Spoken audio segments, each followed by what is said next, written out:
സാധാരണ നമ്മൾ ആരാധനയിലൊക്കെ ചെല്ലുമ്പോൾ ദേവദാസന്മാര് പറയുന്നുണ്ട്, ഇന്ന് നിങ്ങളുടെ ജീവിതത്തിൽ ഒരു അത്ഭുതം നടക്കും. അത് ചിലരുടെ ജീവിതത്തിൽ അത് പെട്ടെന്ന് കാണുന്നുണ്ട്, ചിലർക്കത് താമസമായിരിക്കും, ചിലരുടെ ജീവിതത്തിൽ ഒന്നും അത് അനുഭവിക്കാൻ പറ്റുന്നില്ല. അപ്പൊ അവർക്കൊരു സംശയമുണ്ട്, അത് എന്തുകൊണ്ടാണ്.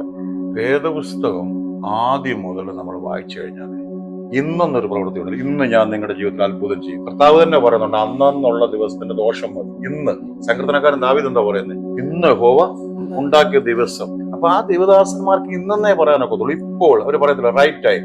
അപ്പൊ ആ സന്ദർഭത്തിൽ വിശ്വസിക്കുന്നവർക്ക് വേണ്ടി അവരുടെ ഹൃദയത്തിൽ ഒരു വിത്ത് വീഴും. കർഷകൻ വിത്തിടുന്ന എങ്ങനെ ഉടനെ എന്റെ വിളവ് കിട്ടും? ഇല്ല.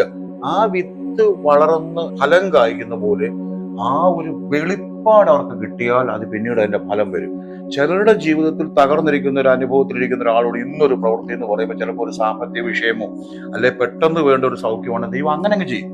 ചിലരുടെ ജീവിതത്തിൽ അല്പം വലിയ വാഗ്ദത്തമാണെങ്കിൽ അത് വരും. ഇതിന്റെ എല്ലാം അടിസ്ഥാനപ്പെട്ടിരിക്കുന്നത് ഇന്ന് എന്നൊരു ശബ്ദം കേൾക്കുമ്പോൾ അതേ യെസ്. ദൈവത്തിന്റെ വാഗ്ദത്തങ്ങളെല്ലാം all the promise of God in Christ are yes in him amen. ദൈവം യേസ് എന്ന് പറയുമ്പോൾ നമ്മൾ ആമേൻ പറഞ്ഞെടുക്കുക. അതിന്റെ കാലയളവ് നിശ്ചയിക്കേണ്ടത് നമ്മളല്ല, എപ്പോഴാണ് നടക്കേണ്ടത്. ഒരു കർഷകനും അത് എപ്പോഴും അറിയത്തില്ല, പക്ഷെ അവനെ അറിയാം. പൗലോസ് പറയുന്നില്ല, നമ്മൾ വിതയ്ക്കുന്ന വിത്ത ദൈവ ശരീരം കൊടുക്കുന്നത്.